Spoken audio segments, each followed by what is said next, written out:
seen those movies with John Wayne, like Flying Tigers, where he's battling the enemy in World War II, you probably wondered, what does it feel like?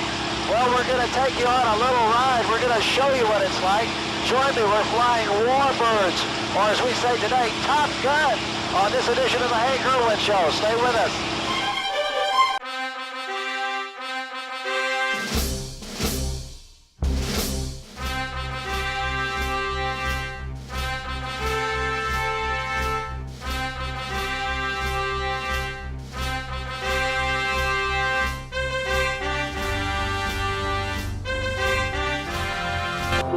And a very pleasant good day to you, everyone, and welcome into another edition of my show. I'm Hank Irwin. We're down here at the Bessemer Airport. You know, you've seen those movies with John Wayne in World War II, and how he's swooping out of the sky in his Flying Tiger and shooting up the enemy and everything like that, and you probably wondered, I wonder what that feels like. Well, we're going to give you the opportunity on this week's show because we're here down at the Bessemer Airport because the North American Top Gun team is here in Birmingham. They are giving rides and instruction to wannabe combat fighter pilots. So if you've always wondered what it's like to fly Top Gun in a World War II aircraft, we're going to give that story to you today on this edition of the Hank Irwin Show. Let's go ahead and get started.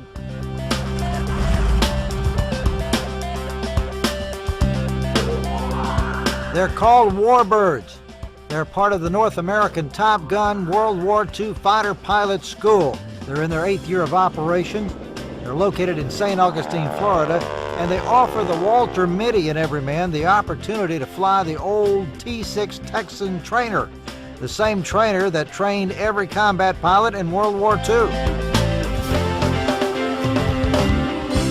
My pilot today is Cecil Boatwright, known as Boats. I guess that's an old Navy term. Oh, yeah, that's my Navy call sign. I was a naval aviator back in the late 80s. Tell me a little bit about why you fly for this group. Well, it's a lot of fun, for one thing. This has been a childhood dream of mine since I was about 10 years old. I used to go to all the old Confederate Air Force air shows and just air shows around the country, and seeing the old airplanes fly, it doesn't take long for it to really sink a hook into you. And it's just been something I've looked forward to, and I got the opportunity to do it at the end of last year, and I've been doing it for about 8 months now. Now the T-6 is the basic plane I think every combat pilot or every military pilot learns to fly in. Is that true? Just about every fighter pilot that we had in World War II had spent some time in the T-6. One of our presidents, George Bush, was a naval aviator and spent some time in them. Chuck Yeager, any fighter pilot from World War II in the United States that you care to name got some time in this airplane. Why this plane? What can it do? Well, it's a very capable airplane. It's got the feel and the disposition of a fighter plane without having the expense of a fighter plane. This was the last airplane that most aviators would fly in before they went out to fly their fighters.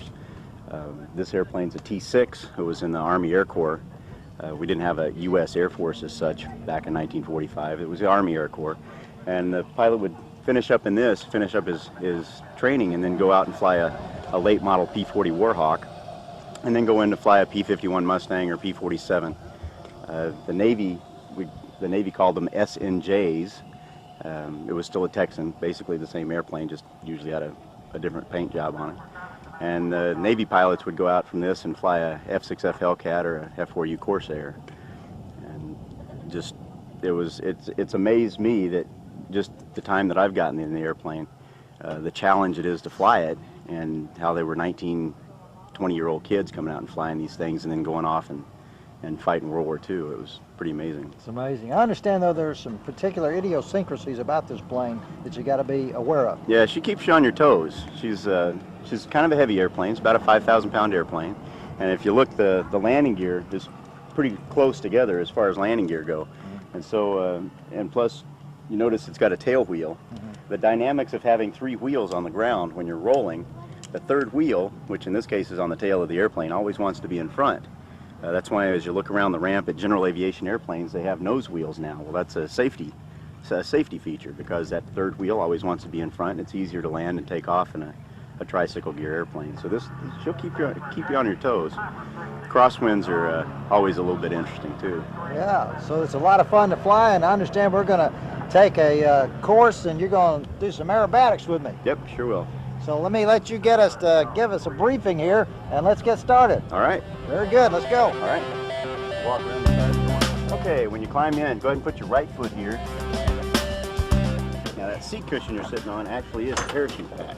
Okay. This is just like the parachutes they used in World War II. They're seat packs.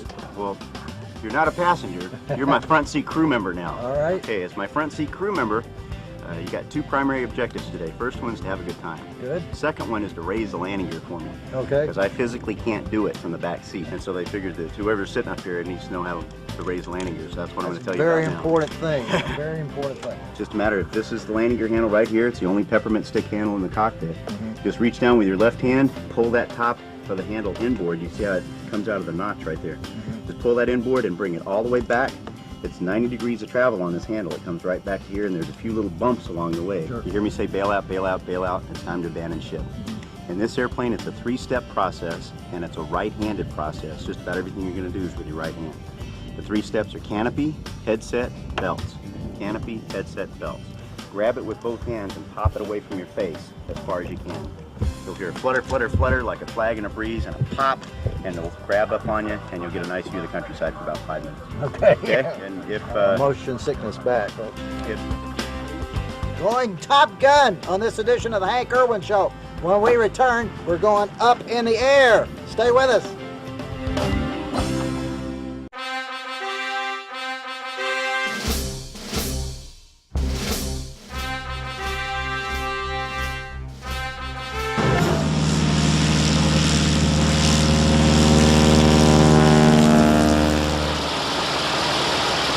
And we're off at about 500 feet. Landing gear up, please, Hank. Perfect. So in a dogfight, what would be the strengths of this plane and what would be its weaknesses? Well, you can't go up very good. We got a 600 horsepower engine up front, but even that 600 horsepower gives us not a real great thrust to weight ratio.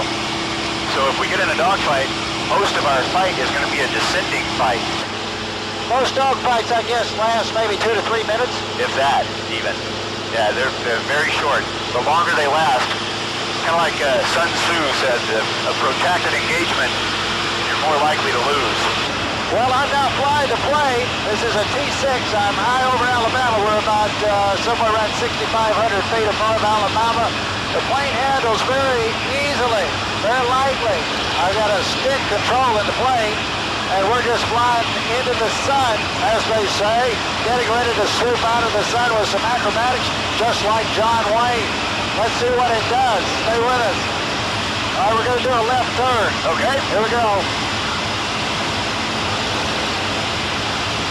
Going left. Going left. Climbing. Since we're in the old World War II airplane, we want to keep our head on a swivel, watch out for bad guys, make sure we don't have any Messerschmitts wheeling in behind us. On patrol, high above the skies of Alabama, on the lookout for liberals. Now I understand why pilots get it in their blood, and they can't help but just want to go and get in the sky. It's a great feeling. All right, I'm going to turn it around back in this direction, and then Moach, you show me some aerobatics. Okay. All right, I'm going to get it lined up. Nose comes up, up, up, up, up. To about right here. Punt the stick forward, and we just roll her around. Ooh, nice. Now the wing over to the left here. Now in combat, you wouldn't actually fly aerobatics per se. You'd be maneuvering the airplane, and you'd be maneuvering it very hard and in some very unusual attitudes. But it's been proven historically that pilots that try to do aerobatics in combat get shot down. 3.5 to 4G, come over the top. And right about there, we roll the airplane again. That's a maneuver's called a Cuban 8. Oh, Cuban 8. There we go, one more loop here. Yeehaw! Oh, nothing like fighter planes.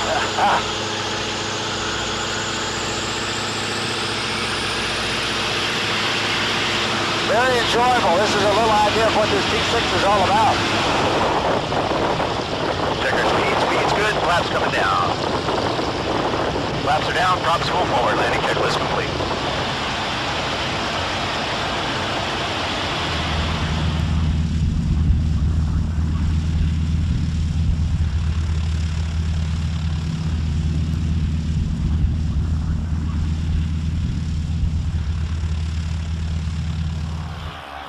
Well, what'd you think of that? Wasn't that an outstanding adventure? That's what it's like to fly.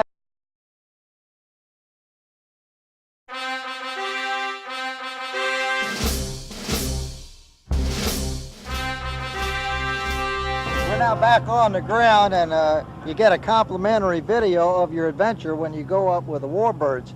And I'm back with my pilot. This is Boatswright, Cease, they call him. And you did a great job up there. I really enjoyed it. Appreciate it. Yeah. And how many hours in the air for you? About 2,000. 2,000 hours in the air. I'm still relatively a relatively low-time pilot, even though I've been flying for 20 years. Well, you have a real touch at the wheel up there, a real touch with the stick, and I was really impressed. Well, thanks. You did pretty good yourself. Well, you're very kind for an old fogey like me. You were very patient with me. If people want to ride or follow the Warbirds, how do they get more information? The best thing you can do is look on our website at natg.com. That gives about a year's worth of scheduling as far as where we're going to be, and gives you a little bit overview of the company, shows pictures of all of us that work for the company, and gives you history of the airplane. So you get a chance to come and see the Warbirds. You may be back in the Alabama area this sometime later in the fall, I understand that. I'm not sure. They point me and I go. But you're based in St. Augustine, Florida. That's correct. So anytime they're down in Florida, they could come over to St. Augustine, and you got a team over there? Most of the time, yeah. They'll be, if we're not there, they'll be able to point you in the right direction. And when people hear the name Warbirds or the North American Top Gun team, what do you want them to remember? You know, that it's the ride of your life. If you want to have a good time, come out and fly with us. Regardless of whether you're a child or an adult, if you want to have an adventure of your lifetime, I want you to think Warbirds. And Cease, I appreciate you letting us come out. Enjoyed the ride. Keep up the good work. All right. Thank you very much. Thanks for coming out, Hank. And with that, that's this edition of the Hank Irwin Show. We'll be back with you next week. Until our next visit, God bless you, and God bless Alabama. Bye-bye.